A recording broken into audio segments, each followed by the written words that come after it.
ton nom.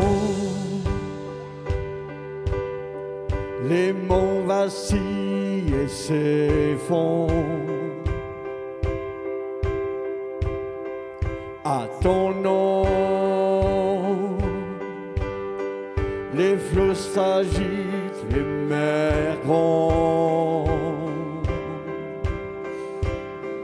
À ton nom, les anges s'inclinent, la terre se réjouit, ton peuple s'écrie.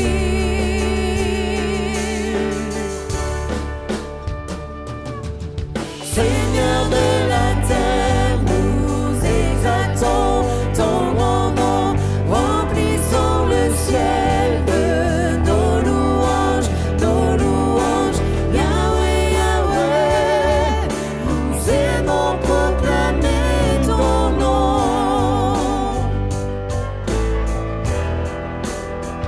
À ton nom, le jour s'éveille dans la gloire. À ton nom, la nature dit ton histoire. À ton nom, les anges s'inclinent, la terre se réjouit, ton peuple s'écrie.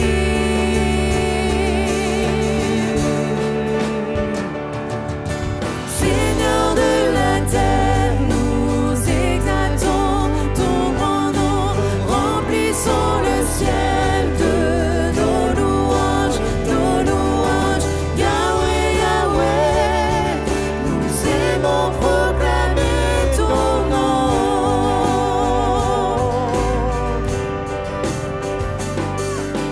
Seigneur de la terre, nous exaltons ton grand nom, remplissons le ciel de nos louanges, Yahweh, Yahweh, nous aimons proclamer ton nom.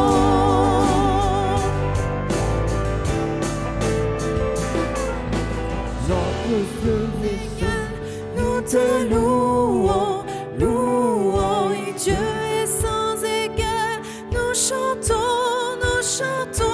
notre Dieu est sans égal, nous te louons, Jésus notre Dieu, nous chantons. Notre Dieu est sans égal, nous te louons, oui Dieu est sans égal, nous chantons, notre Dieu est sans égal, nous te louons, Jésus notre Dieu, nous chantons.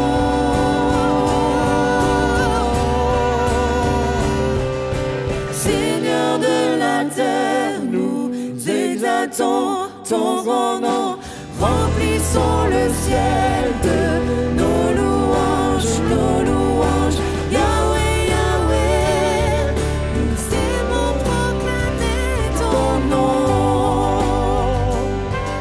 Seigneur de la terre,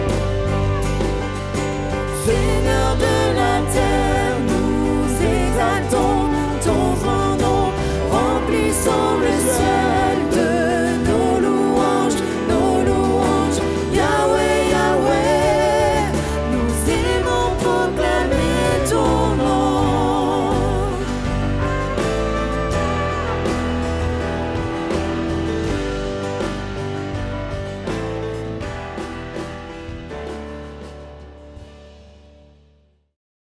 Je viens t'offrir, Seigneur,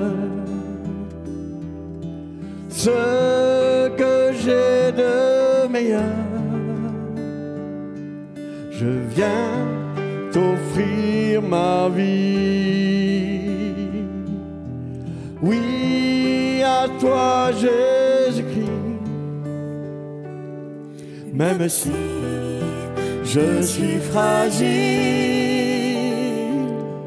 même si c'est difficile, je chanterai gloire à l'Éternel. Je chanterai louange à son nom. Je chanterai Dieu, mon essentiel. Je chanterai en l'honneur de son nom.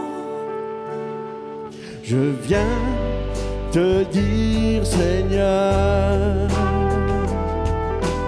que tu es mon bonheur. Non, rien ne peut détruire notre bel avenir. Même si je suis fragile, même si c'est difficile, je chanterai gloire à l'Éternel. Je chanterai louange à son nom. Je chanterai Dieu, mon essentiel. Je chanterai en l'honneur de son nom. Je chanterai gloire à l'Éternel. Je chanterai louange à son nom. Je chanterai Dieu, mon essentiel. Je chanterai en l'honneur de son nom. Toute ma vie, je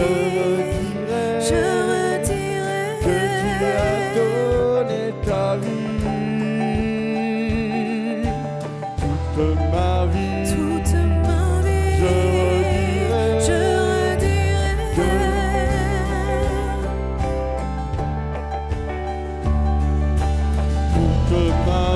toute ma vie, je redirai que pour lui.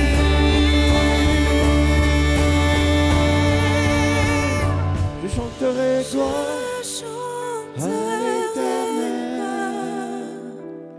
Je chanterai louange.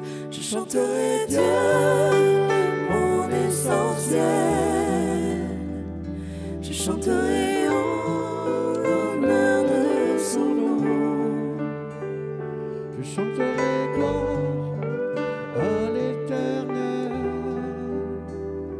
Je chanterai louange à son nom. Je chanterai Dieu, mon essentiel. Je chanterai en l'honneur de son nom.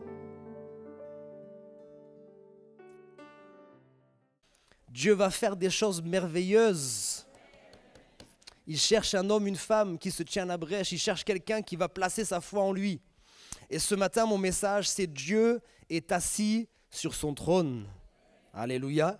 On va lire ensemble d'abord dans Ésaïe chapitre 6, simplement le verset 1er. Ésaïe chapitre 6, verset 1er. L'année de la mort du roi Osias, je vis le Seigneur assis sur son trône très élevé. C'est-à-dire au-dessus de lui, il n'y a rien. Regardez le plus haut possible. Au-dessus de lui, il n'y a rien. C'est lui qui a le trône le plus élevé. Et les pans de sa robe remplissaient le temple.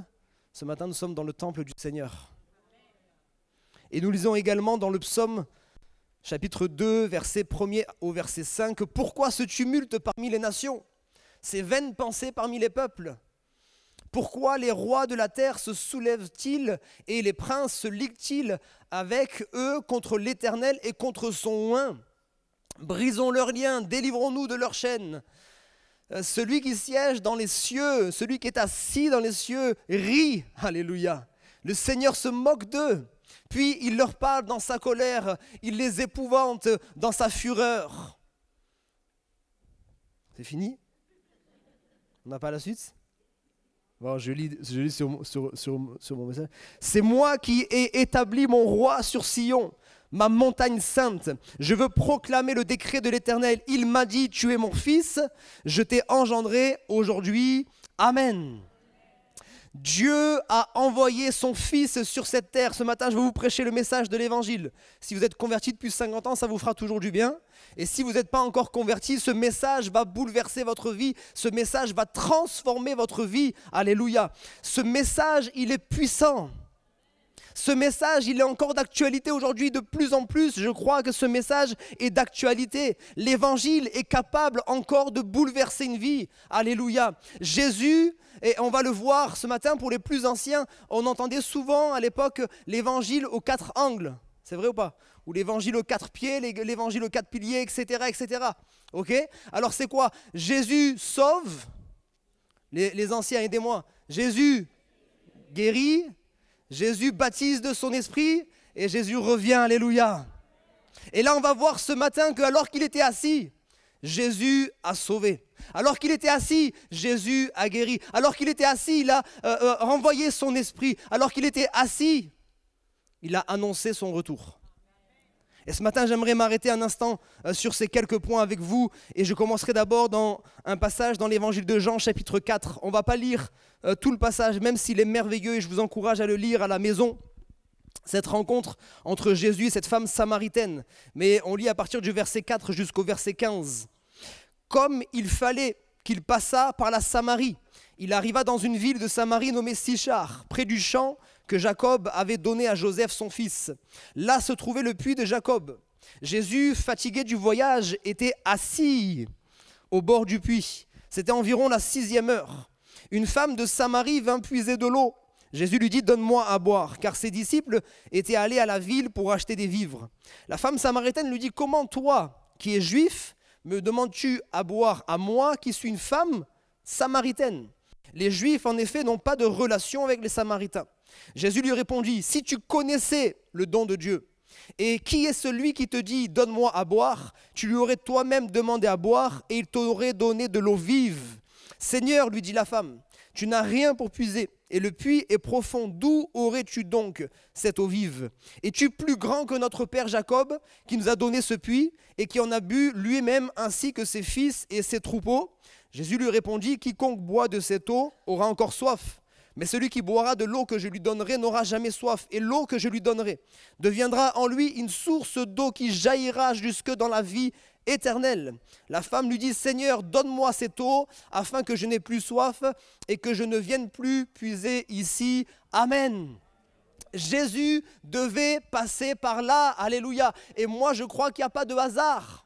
Si tu es là ce matin, ce n'est pas un hasard. C'est Dieu qui a voulu que tu sois là ce matin. Je crois même qu'il y a quelqu'un qui est là ce matin qui n'avait même pas prévu de venir jusqu'à ce qu'il se lève. Tu as passé une nuit horrible. Parce que dans ta vie, il y a des soucis. Il y a une personne dans ce lieu, dans ta vie, tes problèmes, c'est lié à ton travail. Il y a beaucoup de soucis à ton travail, ça te préoccupe. Et pendant la nuit, tu as du mal à trouver le sommeil. Et ce matin, tu t'es levé, tu es désespéré, mais tu t'es dit peut-être qu'en allant à l'église, je vais trouver une réponse. Et le Seigneur veut te donner une réponse ce matin. Il y a quelqu'un également qui est dans ce lieu parce que c'est dans ton mariage que ça va mal et c'est difficile et tu as essayé tant que tu pouvais de restaurer, de réparer les pots cassés. Mais le Seigneur ce matin, il te dit c'est lui qui peut permettre que ton mariage va tenir bon. Il faut que tu le mettes au centre. Il faut que tu le mettes au centre. Si tu le mets au centre, il est le ciment qui va tenir ton mariage contre les tempêtes, contre les problèmes, contre les difficultés. Il y en aura encore. Parce que les femmes sont compliquées, parce que la vie est compliquée, pardon. Désolé, non, n'applaudissez pas les frères. Laissez-moi tout seul dans cette histoire. Je demande pardon, c'était juste pour l'humour. Hein. Je veux pas de soucis. Les sœurs vont me faire des poignées de main bien serrées là, à la fin du culte. Que Dieu vous bénisse. Jésus va aller vers cette femme et il va lui dire « Donne-moi à boire ». Et j'en parlais encore dernièrement, je disais que c'est ce qui est merveilleux avec le Seigneur Jésus, c'est qu'il veut communiquer avec nous. Il veut communiquer avec nous. Et certaines fois, il posera des questions dont il a déjà la réponse.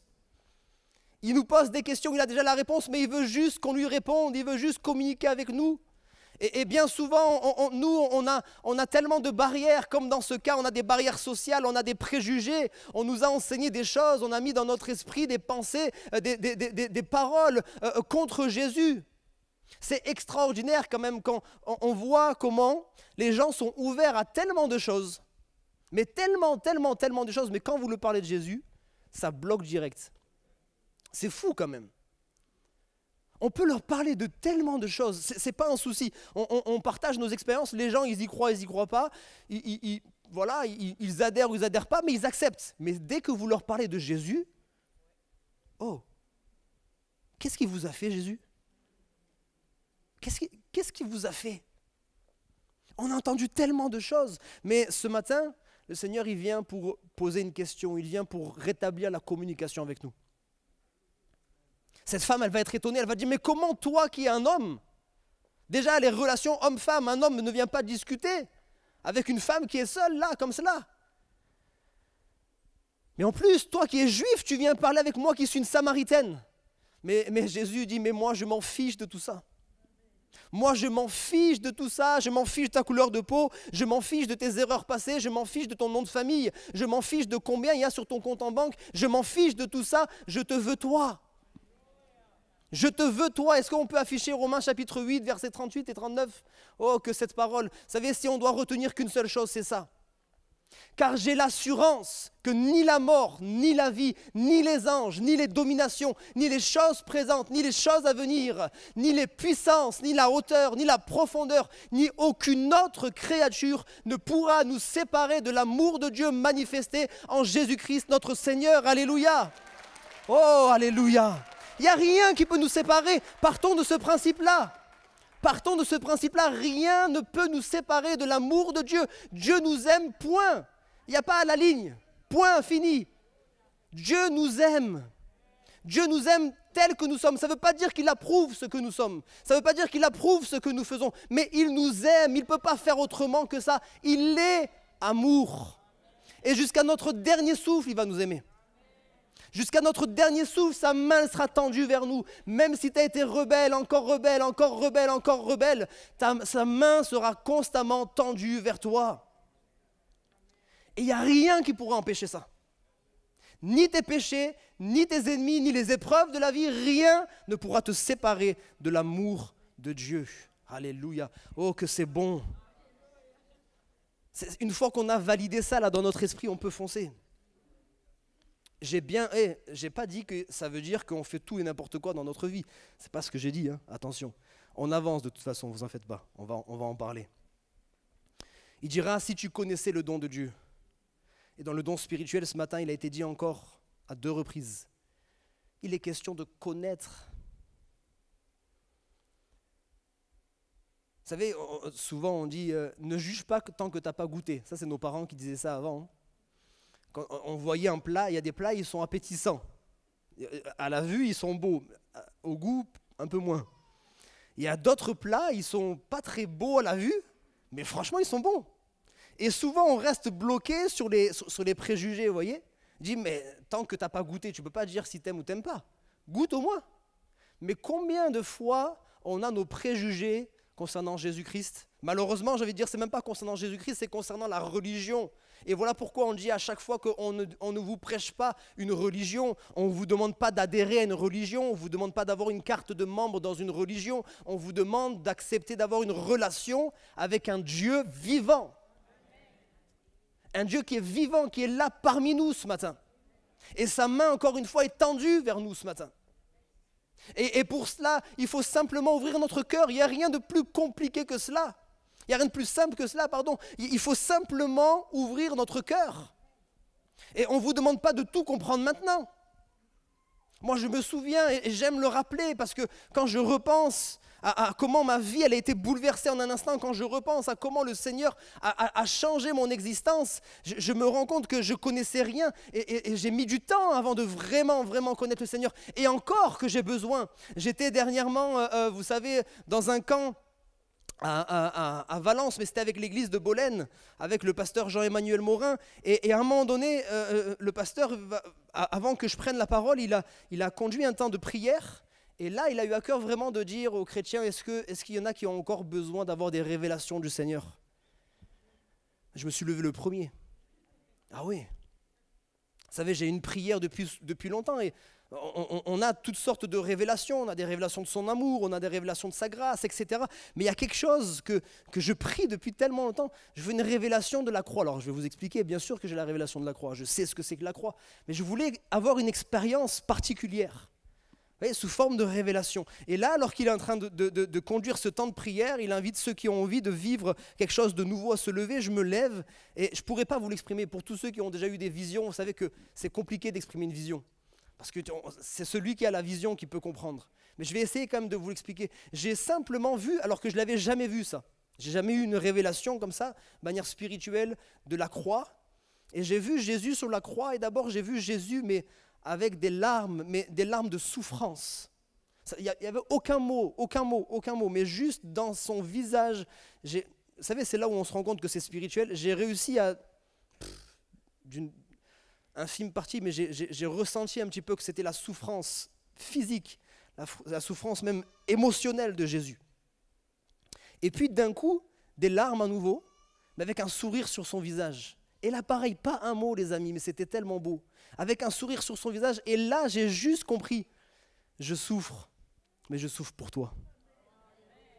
Et alors qu'il était sur la croix en train de souffrir, la souffrance était réelle. Alors qu'il était sur la croix en train de souffrir, en même temps il se réjouissait parce qu'il savait que ce matin il y a quelqu'un qui peut expérimenter la croix. Il savait que ce matin il y a quelqu'un qui peut changer de vie. Il savait que ce matin cette croix pouvait bouleverser la vie d'une personne. Alléluia. Si tu connaissais le don de Dieu, tu lui aurais toi-même demandé à boire. Et il t'aurait donné de l'eau vive, une source d'eau vive qui jaillira. Vous savez, la vie elle n'est pas faite juste pour subir. Et il y a tellement de gens qui subissent la vie, tellement de gens qui sont là simplement à survivre, à subir la vie. Mais la vie qui est en Dieu, elle est merveilleuse. Elle est pleine d'obstacles, elle est pleine de difficultés, elle est pleine d'épreuves, elle est pleine d'ennemis, elle est pleine de tout ce que vous voulez. Mais Christ est avec nous, alléluia. C'est-à-dire, ça, il n'y a qu'à vous de dire « je veux cette vie ». Je ne peux pas vous l'expliquer avec des mots. Il n'y a qu'à vous de dire « je veux cette vie, je veux expérimenter cette vie ». Et vous verrez. Vous verrez par vous-même. Il y en a plusieurs qui pourraient témoigner ce matin. Oh, combien on a eu des difficultés, combien on a eu des problèmes. Mais Christ a été avec nous. Et Christ nous a rendus vainqueurs dans tout cela. C'est pas comparable. Il n'y a pas d'autre vie qui est comparable à une vie qui est en Christ. La vie qui est en Christ, c'est une vie qui est pleine d'abondance. Alléluia. Comme on l'a entendu dans le don spirituel ce matin, il veut nous donner, mais pas avec petite mesure. Il veut nous donner avec abondance. Et je peux saisir ces choses ce matin. Alléluia. J'aimerais lire avec vous dans Matthieu chapitre 15, versets 29 à 31. Matthieu 15, versets 29 à 31. Jésus quitta ces lieux et vint près de la mer de Galilée. Étant monté sur la montagne, il s'y assis, alléluia. Alors s'approcha de lui une grande foule, ayant avec elle des boiteux, des aveugles, des muets, des estropiés et beaucoup d'autres malades. On les mit à ses pieds et il les guérit, en sorte que la foule était dans l'admiration de voir que les muets parlaient, que les estropiés étaient guéris, que les boiteux marchaient, que les aveugles voyaient, et elle glorifiait le Dieu d'Israël, alléluia. Jésus s'est assis, il a laissé la foule venir à lui. Il a laissé la foule venir à lui et puis il a guéri les malades. Il nous a dit que la foule s'est approchée de lui et ce matin, il t'invite encore à t'approcher de lui. Ne reste pas à bouder. Vous savez, moi j'aime bien dire des choses comme ça. On est des grands boudeurs. On boude, on perd notre temps en boudant. C'est-à-dire, on ne va pas gagner. Contre Dieu, on ne peut pas gagner. Tu es en train de perdre du temps. Si tu veux bouder, boude. Mais tu vas perdre du temps. Il y a un moment donné, sors de ton boudage. Sors. Et commence juste à ouvrir ton cœur, comme lever les yeux. Toi, tu es là, recroquevillé, jugement, mais je te dis juste. Tu es recroquevillé sur toi, recroquevillé sur tes problèmes, recroquevillé sur ta souffrance. Elle est là, elle est légitime, elle existe, il n'y a pas de souci. Mais il y a un moment donné, si tu sors là de ce recroquevillement, tu vas te rendre compte qu'il y a une main, encore une fois, qui est tendue vers toi. Il dit, approchez-vous de lui, il s'approchera de vous. Mais j'ai envie de dire, il s'est déjà approché. Il a déjà envoyé son fils Jésus. Et comme on l'a entendu encore une fois dans ce don spirituel ce matin, il ne peut rien faire de plus. Il a tout accompli. Sa part, elle est faite. Si tu attends qu'il fasse une part de plus, tu es en train de tourner en rond. C'est à toi de t'approcher maintenant. Approche-toi de lui avec un cœur sincère. Et est-ce qu'il y a dans ce lieu, ne répondez pas, mais je lance juste un appel, est-ce qu'il y a dans ce lieu des gens qui sont vraiment fatigués? Parce que comme je le dis à chaque fois, tant que tu n'es pas fatigué, tu vas faire des allers-retours. Tu vas venir prendre ta bénédiction, puis tu vas repartir. Tu vas continuer à te battre contre tes propres problèmes, tu vas continuer à te battre contre toi-même, tu vas continuer à te battre constamment parce que tu n'es pas encore assez fatigué. Mais s'il y a quelqu'un qui est vraiment fatigué dans ce lieu, s'il y a quelqu'un qui vraiment peut dire ce matin, j'en peux plus, il faut que Dieu agisse, il faut qu'il se passe quelque chose. Alors si tu es fatigué, approche-toi de lui. La Bible dit, Jésus dira, venez à moi, vous tous qui êtes fatigués et chargés, je vous donnerai du repos. Alléluia. Il veut donner du repos ce matin. Mais il ne faut pas que tu cloches des deux pieds. Il faut que tu te donnes à lui. Il faut que tu lui fasses confiance. Vous savez, il n'y a personne qui mérite plus qu'un autre. On est tous pareils, mais vous remarquerez que certains, dans leur vie spirituelle, ils font très rapidement des progrès, très rapidement des expériences. Pas parce qu'ils méritent plus, parce qu'il y a des gens qui s'abandonnent totalement à Dieu. Et d'autres qui font des expériences. D'autres qui donnent certaines parties de leur vie, qui ouvrent certaines parties de leur cœur, mais qui ne donnent pas tout. Et tant que tu ne donnes pas tout, Dieu ne prendra pas ce que tu ne lui donnes pas. C'est ça qui est extraordinaire. Il est souverain, il est maître de toutes choses, mais il a accepté de nous laisser un libre arbitre. Il ne prendra pas ce que tu ne lui donnes pas. Il faut que tu lui donnes. Et si tu te donnes entièrement, alors il va tout changer. Alléluia. Approchez-vous avec assurance du trône de la grâce. Notre Dieu est assis non pas sur un trône de jugement, en tout cas pour l'instant, il est sur un trône de grâce. Mais viendra un temps qui est marqué, un temps qui ne recule pas au fur et à mesure, un temps qui est marqué, où comme on va le voir dans le dernier point, Jésus reviendra chercher ceux qui auront cru en lui. Il les prendra avec lui, il va y avoir toutes sortes de choses, mais il va y avoir le temps du jugement dernier, où là on rendra compte, et là on sera face à nos choix. On ne sera plus dans la grâce il y a encore la possibilité. La Bible nous dit, il est réservé à l'homme de mourir qu'une seule fois, après quoi vient le jugement. Pour l'instant, tant que j'ai le souffle de vie, même si je suis en souffrance, même si je suis en galère et toutes ces choses-là, j'ai encore la possibilité d'accepter Jésus. Mais quand je serai devant mon Créateur, ce sera fini. Je serai jugé non pas selon ce que je ferai là à l'instant, mais selon ce que j'aurai choisi dans ma vie ici-bas. Approchez-vous, dit le Seigneur. Approchez-vous et approchez-vous avec foi. Je ne vais pas revenir dessus, plusieurs ont participé à cette semaine et on a beaucoup parlé de cela, mais la foi, c'est simplement mettre ma confiance en Jésus. Je focalise, je crois simplement ce que Jésus dit. Et de toute manière, on met tous notre foi quelque part. D'accord ? Et à chaque fois qu'on met notre foi quelque part, c'est une foi il n'y a aucune assurance. Quand vous mettez votre confiance dans un homme, vous n'avez aucune assurance qu'il ne vous trahira jamais. Quand vous mettez votre assurance dans une personnalité publique, chez un politique ou je ne sais quoi, vous n'avez aucune assurance qu'il ne vous trahira jamais. Quelle que soit la personne ou même la chose dans laquelle vous mettez votre confiance, vous avez ce risque d'être trahi. Mais vous décidez de faire confiance. Pourquoi ne pas faire confiance au Dieu créateur de toutes choses ? À ce Dieu que je suis en train de vous présenter, qui est un Dieu d'amour, qui est un Dieu qui veut bénir, un Dieu qui veut faire du bien. Placez votre confiance dans le Seigneur Jésus-Christ et vous verrez ce qu'il fera. Il est capable encore de guérir le malade ce matin. Il y a quelqu'un qui est dans ce lieu avec des brûlures d'estomac. Pendant que je priais tout à l'heure, j'ai eu cette pensée dans mon cœur, quelqu'un qui est dans ce lieu avec des brûlures d'estomac, et ça paraît pas grand-chose, mais c'est terrible, constamment, je dois faire attention à tout ce que tu manges, etc. Et je sais que pour toi, c'est un sujet particulier, le Seigneur te guérit ce matin. Le Seigneur te guérit ce matin dans le nom de Jésus, c'est simplement pour te montrer qui il est. Il y a aussi une personne qui a des douleurs dans le bas du dos, je ne sais pas si c'est des sciatiques ou quelque chose comme ça, mais des trucs électriques, là, vous voyez, des sciatiques, c'est ça on dit ? Dans le bas du dos, particulièrement dans le bas du dos, le Seigneur te guérit ce matin également.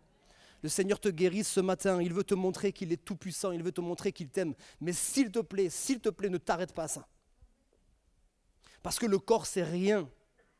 Il peut te donner une bonne santé jusqu'à ton dernier jour. De toute façon, il y aura un dernier jour. Et ça va partir. Le corps, c'est rien. Même si, effectivement, c'est quand même un instrument important ici-bas. Mais le corps, vous avez compris, c'est pas ça le plus important. Alors que Jésus te guérit, ce matin, il te guérit parce qu'il veut te montrer qu'il est Dieu et il veut t'emmener plus loin, il veut que tu aies une relation, il veut sauver ton âme, il veut sauver ton âme, il veut changer ta vie encore une fois. Alors ne t'arrête pas à une simple expérience. Reçois cette expérience par la foi, mais va plus loin avec le Seigneur. Va plus loin. Le Seigneur est capable de faire des choses extraordinaires. Encore à Bolène, il y avait une femme qui était là, vous savez, on n'aura pas le temps à la fin de la réunion de prier, d'imposer les mains pour les malades, mais pour vous encourager, de là où vous êtes, vous pourrez être guéris. Il y avait une femme qui était malgache, et donc on a eu une soirée de prière et tout ça, et à la fin elle va rendre témoignage, elle va dire, je ne sais pas si vous vous êtes rendu compte, mais en fait à un moment donné je prie pour elle, et je pars, et elle reste sur place, et 5 minutes après, elle va sentir quelque chose. Donc quand elle va s'asseoir, elle vient, elle dit, pourquoi vous êtes revenu prier pour moi, pasteur? Je ne suis pas revenu prier pour vous. Elle me dit, mais pasteur, vous êtes bien revenu prier pour moi, vous avez bien remis vos mains sur moi. J'ai dit non. Elle dit, pasteur, elle avait les yeux fermés tout le long, j'ai senti une main sur moi, une chaleur envahir tout mon corps, et j'ai senti que j'étais guéri. C'est ça, hein? Si c'est un homme qui pose la main sur vous, quel que soit l'homme, il ne se passe rien. Si c'est Dieu qui pose sa main sur vous, alléluia. Dieu peut poser sa main sur toi ce matin. Que tu sentes chaleur ou pas chaleur, Dieu peut poser sa main sur toi ce matin. Et tu peux être guéri dans ton corps. Je voudrais avancer quand même pour arriver à mon 3e point rapidement et terminer sur mon 4e. Acte 2, chapitre 32 à 36. C'est ce Jésus que Dieu a ressuscité, nous en sommes tous témoins. Élevé par la droite de Dieu, il a reçu du Père le Saint-Esprit qui avait été promis et il l'a répandu, comme vous le voyez et l'entendez. Car David n'est point monté au ciel, mais il dit lui-même, le Seigneur a dit à mon Seigneur, assieds-toi à ma droite, jusqu'à ce que je fasse de tes ennemis ton marchepied. Que toute la maison d'Israël sache donc avec certitude que Dieu a fait Seigneur et Christ ce Jésus que vous avez crucifié. Amen. Une prédication pleine d'autorité, une prédication pleine de courage, pleine d'audace, alors qu'il est devant des gens qui justement ont crucifié son maître. Et Jésus aura dit, faites attention, parce qu'ils s'ils ont fait au bois vert, ils le feront aussi au bois sec. C'est pourquoi jusqu'à présent, ils étaient restés cachés dans la chambre haute, parce qu'ils avaient peur des représailles. Mais ce jour-là, rempli de la puissance du Saint-Esprit, il prend courage et il dit, celui que vous avez crucifié, il ose mettre leur responsabilité. Vous avez crucifié Jésus-Christ. Et ce Jésus que vous avez crucifié, c'est lui qui est Seigneur et Maître. C'est lui que Dieu avait oint. C'est lui le Messie d'Israël. Vous l'avez crucifié. Et c'est lui qui a envoyé le Saint-Esprit. Et c'est pour cela que vous entendez des Juifs, des Hébreux qui parlent des langues d'où vous venez. Ils disent des merveilles, ils disent des choses extraordinaires. Ça les a interpellés parce que c'est ça la puissance du Saint-Esprit. Alléluia. Encore une fois, nous ne voulons pas vivre des vies naturelles. Mon frère, ma sœur, toi qui marches avec Christ, tant mieux si tu le fais déjà. Cherche de plus en plus à vivre une vie pleine en Christ. Une vie surnaturelle. Une vie surnaturelle. On ne va pas vivre une vie naturelle alors que nous avons celui qui est divin en nous, le Saint-Esprit. Le Saint-Esprit de Dieu est en nous. Il est sur nous. Alléluia. Est-ce que vous réalisez ça? Et je veux constamment qu'on se le rappelle. Et ce n'est pas juste, bien-aimés frères et sœurs, je vous bouscule 3 secondes et demie. Ce n'est pas juste de dire Amen. Prenons le temps chaque jour, chaque semaine, d'aller plus loin.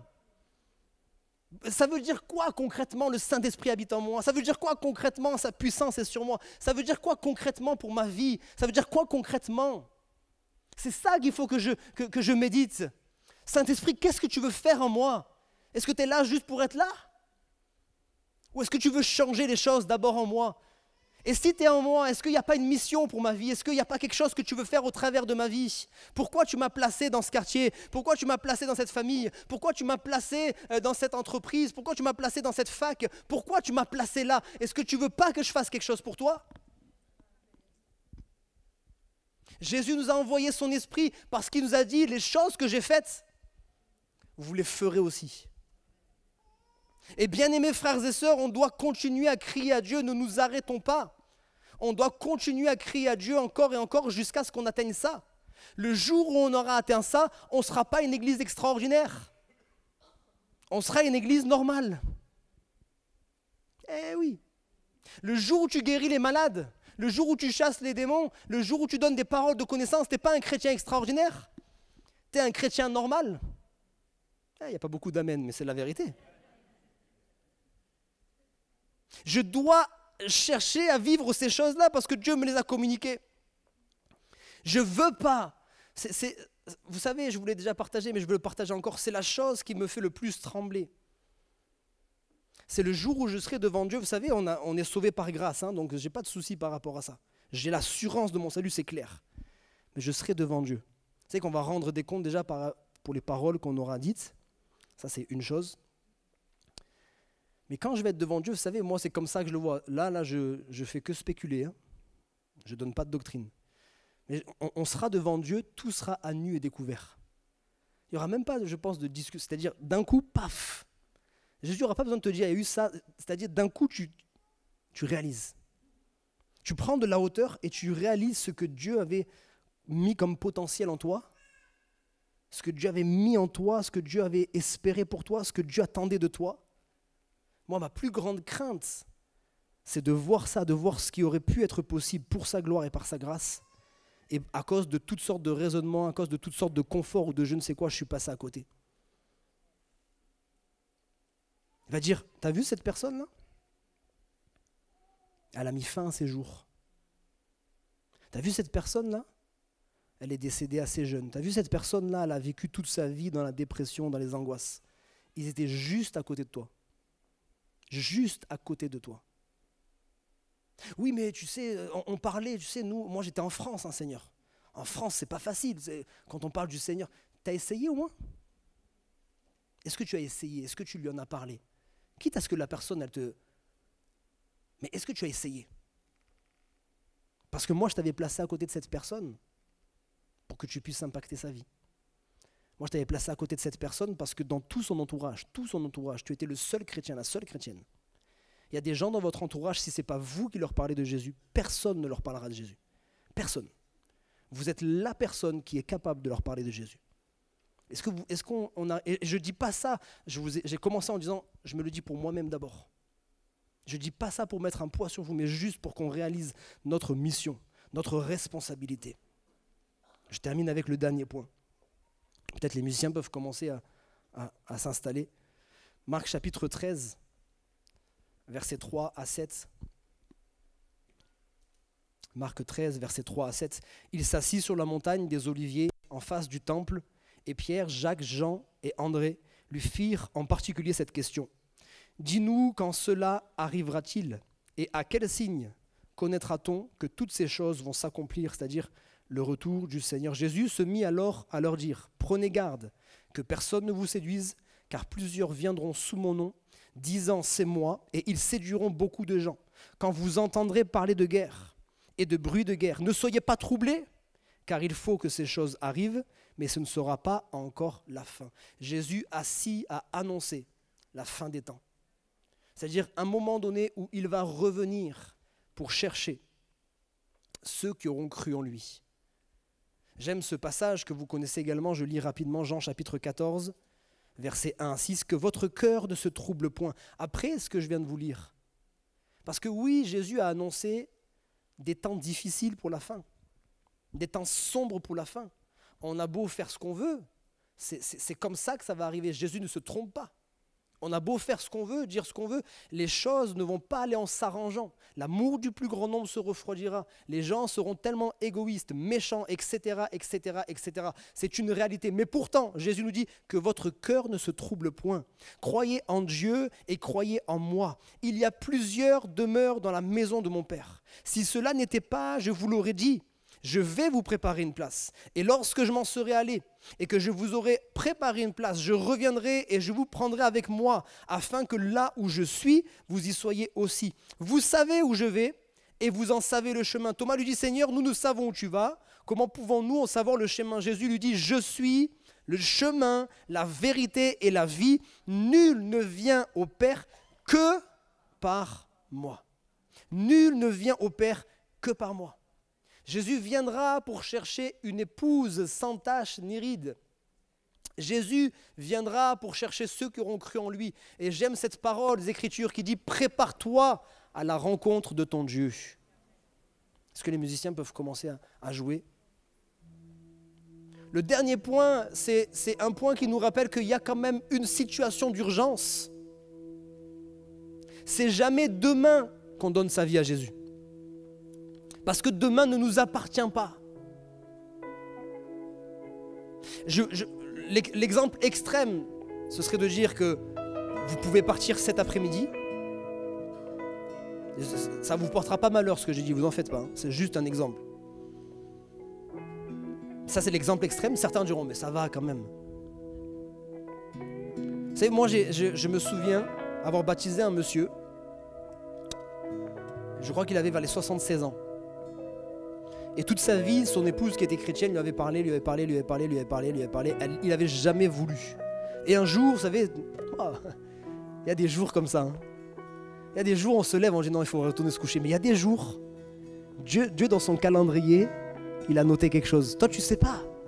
Toi, tu sais pas. Cette journée, le soleil s'est levé comme tous les autres jours. Peut-être même il y a des nuages, il y a tout. Il n'y a que des problèmes. Mais Dieu a marqué quelque chose dans son calendrier. Et ce jour-là, elle se lève, elle se prépare. Et comme elle se prépare, elle voit son mari qui se lève. C'est un dimanche matin, il ne se lève jamais le dimanche matin. Il commence à se préparer. Elle dit, mais qu'est-ce qui lui arrive? Il était bien habillé. Il dit, ce matin, je viens avec toi à l'église.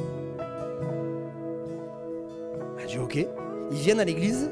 Ce matin, il entend un don spirituel qui parle de sa vie. Je me rappelle avoir vu cet homme avec un visage tellement fermé. D'une part fermé, on sentait qu'il y avait beaucoup de préjugés, et d'autre part aussi abîmé par la vie, vous voyez. Et semaine après semaine, rien que dans son visage, il ne parlait pas beaucoup ce monsieur, mais rien que dans son visage, j'ai vu son visage être transformé. Et quand j'ai vu son visage être transformé, j'ai dit, ah, il y a quelque chose qui se passe là. Il y a quelque chose qui se passe. Et un jour, j'ai été le visiter pour discuter. Et vous savez, il avait 76 ans, mais ça m'avait marqué cette parole. Il a dit, je veux rouler avec le Jésus de ma femme. Il a 76 ans. Il dit, j'ai mis tellement de temps à comprendre que c'était la vérité. Mais ça y est, maintenant c'est décidé. On l'a baptisé. Une semaine après, même pas je crois, moins d'une semaine après, il a perdu la tête. Il a vécu encore un certain temps, mais il était plus capable de réfléchir, plus capable de prendre des décisions. Si on avait été le visiter une semaine après, il était bien là. Il avait encore le souffle de vie, etc. Mais c'était impossible de lui parler de l'évangile. Il ne tenait pas une discussion. Donc faisons attention parce qu'il peut y avoir un petit grain de sable dans tout le mécanisme. Ça n'arrive pas qu'aux autres. Hein. On dit toujours ça arrive qu'aux autres jusqu'à ce que ça nous arrive à nous. Il peut y avoir un grain de sable dans ton mécanisme. Et je ne te souhaite pas ça, bien-aimé. Mais je te dis juste que, et c'est vrai pour nous tous, on ne sait pas de quoi demain est fait. Donc c'est pas demain que je mets ma vie en règle avec Jésus, c'est ce matin. Parce que ce matin Jésus sauve. Parce que ce matin Jésus guérit. Parce que ce matin Jésus veut te remplir de son esprit. Parce que ce matin Jésus te dit, je reviens. Prépare-toi. Prépare-toi. Est-ce qu'on peut fermer nos yeux un instant avant de chanter un dernier chant? Fermez nos yeux. Et je crois qu'il y a quelqu'un, peut-être plusieurs personnes qui ont besoin de prendre une décision ferme ce matin devant Dieu. Et je ne le fais pas tout le temps, mais ce matin, je veux vraiment le faire. Il faut que tu prennes courage, il faut que tu prennes position pour Jésus. Parce que je sais comment ça se passe. En fait, souvent on dit, mais je le fais dans mon cœur. Oui, mais si tu le fais dans ton cœur, il n'y a rien de scellé, il n'y a rien de sûr. Et dès demain, dès cet après-midi, l'ennemi de ton âme va venir mettre le doute en disant, mais il ne s'est rien passé, c'était juste émotionnel, c'était juste un bon moment.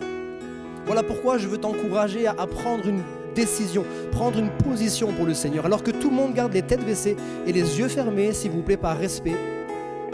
Je voudrais proposer à ceux qui le désirent de se lever à leur place pour dire, Seigneur, ma vie aujourd'hui, elle t'appartient.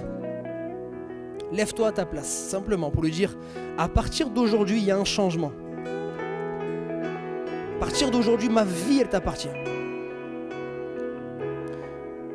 Quelqu'un qui a besoin de faire la paix avec Dieu. Alors garde les têtes baissées, les yeux fermés. Est-ce qu'il y a une personne qui veut recevoir Jésus comme son sauveur, comme son maître? Est-ce qu'il y a une personne qui veut prendre position pour le Seigneur? Le Seigneur te tend la main ce matin. Tu ne pourras pas dire qu'il ne te tend pas la main. Il te tend la main. C'est simplement une main à saisir par la foi. Je vais prier. Je voudrais que vous puissiez prier avec moi. Vous allez prier avec votre cœur, pas simplement répéter des paroles, mais prier avec votre cœur. C'est la prière du salut si vous la faites réellement avec votre cœur, si vous la faites réellement sérieusement. À la fin de cette prière, vous seriez une toute autre personne. À la fin de cette prière, il y a une vérité qui sera maintenant dans votre vie, c'est que Jésus habitera dans votre maison, dans votre cœur, dans votre vie. Si vous voulez prier avec moi, Seigneur Jésus, ce matin, je décide de t'accepter dans ma vie. Ce matin, je saisis la main qui est tendue vers moi. Ce matin, je te demande pardon pour toutes mes fautes. Je te demande sincèrement pardon pour toutes mes fautes. Je reconnais que sans toi, je suis perdu. Je reconnais que sans toi, ma vie n'a pas d'intérêt. Mais ce matin, je veux te recevoir comme mon sauveur. Ce matin, je veux que tu sois le Seigneur de ma vie. Je t'ouvre la porte de mon cœur.